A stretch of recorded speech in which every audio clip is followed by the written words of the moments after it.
బంగారు నిధి ఎక్కడో మట్టి పొరల్లోనో గుహల్లోనో ఎవరికీ కనిపించకుండా ఉండి అందరినీ మురిపిస్తూ ఆకర్షిస్తూ దాగుడు మూటల్లో ఆడుతుంటుంది. అలాంటి నిధి ఇప్పుడు ఓ ప్రాంతంలో నిక్షేపంగా ఉందట. ఇప్పుడు ఆ నిధి బయటకు వస్తే దేశం మొత్తానికి సరిపోయేంత నిధి బయటకు వస్తుందనే ప్రచారం జోరుగా సాగుతుంది. అయితే ఈ ప్రచారం ఇప్పటిది కాదు, బ్రిటిష్ కాలం నాటిది కూడా కాదు. మగధ రాజ్యం కాలం నాటి నుంచి జరుగుతున్న ప్రచారం అది. మరి ఇప్పటికీ ఈ నిధి ఎందుకు బయటకు రాలేదు? అసలు అక్కడుంది ఈ నిధి. ఈ నిధి వెనకాల మిస్టరీ ఏంటి?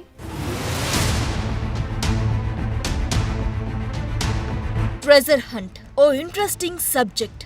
ఎన్నో ఏళ్లు గడుస్తున్నా ఇంత టెక్నాలజీ డెవలప్ అయినా ఇంకా కొన్ని అంతుచిక్కని మిస్టరీలు ఉన్నాయి. అందులో ఒకటి బీహార్లోని రాజ్గిర్ ఏరియాలోని సోన్ భండార్ గుహలు. ఆ పేరు చదివితేనే మీకు అర్థమవుతోంది ఈ గుహలకు బంగారానికి ఏదో లింక్ ఉందని.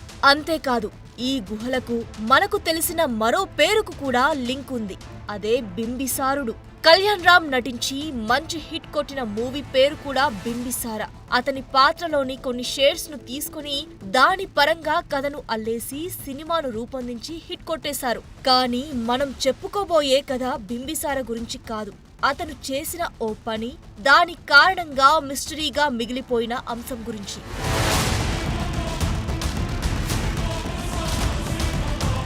భారత్ అంటేనే ఓ సుసంపన్నమైన దేశం. పూర్వకాలంలో మన దేశాన్ని పాలించిన రాజులు అత్యధిక సంపన్నులు.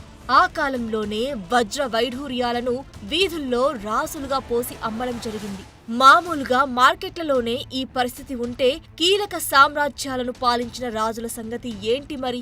అలాంటిది ఉత్తర భారతదేశంలో మొట్టమొదటి సామ్రాజ్యమైన మగధను స్థాపించిన చక్రవర్తి బింబిసారుడి దగ్గర మరింత ఉండాలి. 15 ఏళ్ల వయసులోనే ఓ గ్రామాధిపతిగా సింహాసనాన్ని అధిష్ఠించిన బింబిసారుడు ఆ తర్వాత ఏకంగా మగధ సామ్రాజ్యాన్ని అంతకంతకు విస్తరించి ఓ చక్రవర్తిగా మారాడు. అలాంటి బింబిసారుడు తన దగ్గర ఉన్న అపార సంపదను శత్రువులకు చిక్కకుండా కొన్ని జాగ్రత్తలు పాటిస్తూ దాచాడని చరిత్ర చెబుతోంది. ఆ నిధి కేవలం తమ వారసులకు చెందాలని, ఆ నిధి ఆచూకీ తెలిసేలా చిత్రరూపంలో వింత లిపిలో పత్ర నమూనాలో పొందుపరిచేవారని నమ్మకం.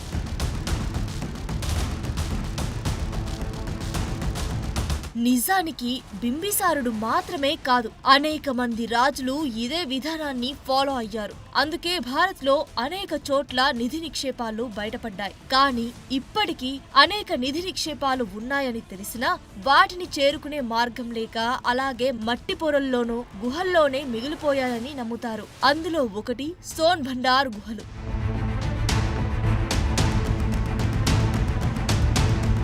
అనేక యుద్ధాలు చేసి సామ్రాజ్యాన్ని విస్తరించిన బింబిసారుడు వృద్ధుడు కాగానే అతని సింహాసనం కోసం అతని సొంత కొడుకులే యుద్ధాలు చేసుకున్నారు. అతని కొడుకుల్లో ఒకరైన అజాతశత్రువు అత్యంత బలవంతుడు. అందుకే తన సోదరులను ఓడించి సింహాసనాన్ని అధిరోహించారు. కానీ అసలు కథ అప్పుడే మొదలైంది. కొడుకుల తీరును గమనించిన బింబిసారుడు తన వద్దనున్న అనేక వజ్ర వైడూర్యాలను రాజ్గిర్ దగ్గరున్న ఈ గుహలో దాచి ఉంచాడట.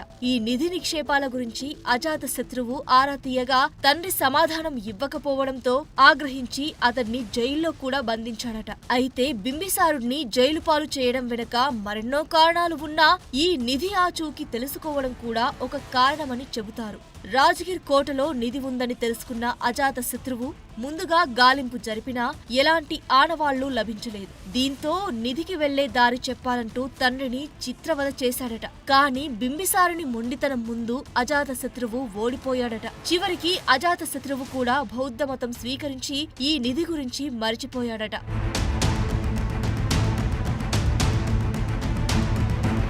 కానీ ఇప్పటికీ ఈ నిధి ఆ గుహలోనే ఉందని నమ్మేవారు అనేకం. మీరు ఇప్పుడు గుహ దగ్గరికి వెళ్లినా, గుహలోకి వెళ్లినా వెంటనే నిధికి కాపలా కాస్తున్న సైనికుల గది ఉంటుంది. అనంతరం నిధిని చేరుకోవడానికి ఒక మార్గం కనిపిస్తుంది. అక్కడ ఒక తలుపు. దాన్ని తెరవడానికి వీలు లేని విధంగా ఓ భారీ రాయి అడ్డుగా ఉంటుంది. అంతేకాదు, ఆ రాయిపై శంఖం గుర్తు ఉంటుంది. దీనిపై తలుపు తెరిచే విధానం ఉందని నమ్ముతారు. అయితే గుహలోనికి వెళ్లే దారిని బింబిసారుడు తాను మరణించడానికి ముందు ఎవరికీ అర్థం కాని విధంగా ఇలా లిపిలో చెక్కించినట్లు అక్కడి శాసనాలు ద్వారా తెలుస్తోంది. ఈ లిపిని చదవడంలో విజయం సాధిస్తే నిధిని చేరుకోవచ్చట.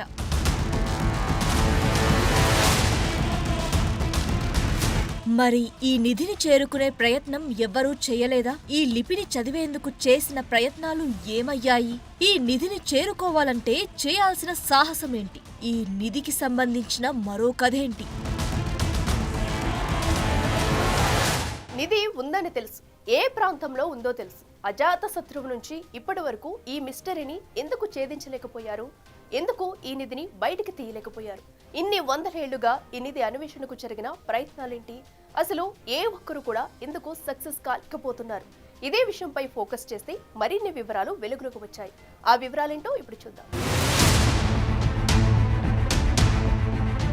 ఈ గుహలకు పురాణాలకు కూడా ఓ లింక్ ఉందనే కథ ప్రచారంలో ఉంది. వాయుపురాణం ప్రకారం ఆర్యాంక రాజవంశం పాలనకు సుమారు 2500 సంవత్సరాల ముందు ఈ ప్రాంతాన్ని బృహద్రథుడు పాలించాడని చెబుతారు. ఇతను శివభక్తుడైన జరాసంధుని తండ్రి. అతని తర్వాత జరాసంధుడు సింహాసనాన్ని అధిష్ఠించాడు. అయితే చక్రవర్తి అవ్వాలనే కలతో దండయాత్ర చేపట్టాడంటారు. 100 రాజ్యాలను ఓడించడం లక్ష్యంగా పెట్టుకుని యుద్ధానికి పయనమయ్యాడు. దాదాపు 80 రాజ్యాలను ఆక్రమించి చక్రవర్తి అయ్యాడు. ఈ యుద్ధాల సందర్భంగా దోచుకున్న సంపదను మొత్తం విభరగిరి పర్వతం దిగువన ఒక గుహను నిర్మించి ఆ సంపదను ఆ గుహలో దాచాడు. అయితే సోన్భాండార్ గుహ కూడా అదే గుహకు సమాంతరంగా ఉంది. ఆ తర్వాత కురుక్షేత్రంలో జరాసంధుడు మృతి చెందాడు. దీంతో ఆ నిధి కూడా ఈ గుహల్లోనే ఉందని నమ్మేవారు అనేక మంది ఉన్నారు.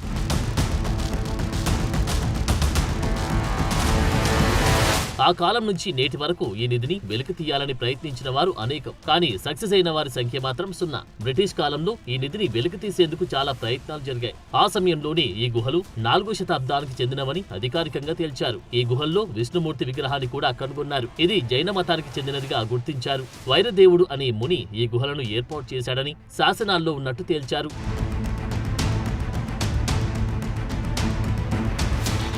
ఈ గుహ ద్వారాన్ని తెరిచేందుకు ముందుగా అనేక ప్రయత్నాలు చేసినా ఫలించకపోయేసరికి ఆ సమయంలో ఫిరంగులను ఉపయోగించి ద్వారాలను బద్దలు కొట్టాలని ప్రయత్నించారు. కానీ అవి కూడా ఫలించలేదట. దీంతో ఈ గుహల్లో ఉన్న నిధికి సంబంధించిన మిస్టరీగానే మిగిలిపోయింది.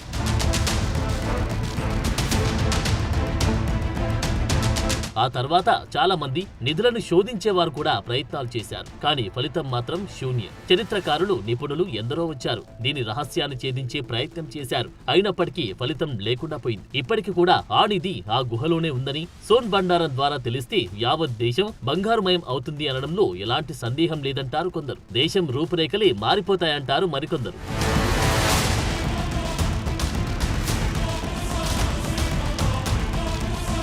దీనికి తోడు గుహల్లోని రాయి చక్కగా పాలిష్ చేసినట్టు కనిపిస్తోంది. అంతేకాదు గోడలపై ఉండే లిపి కూడా అసలు అర్థం కాదు. అందుకే ఈ గుహలను చూసేందుకు పర్యాటకులు భారీగా తరలి వస్తారు. ప్రతి ఏటా ఈ ప్రాంతం గురించి కథలుగా విని ఒక్కసారైనా ఈ గుహలు ఎలా ఉన్నాయని చూసేందుకు వచ్చేవారు అనేకం.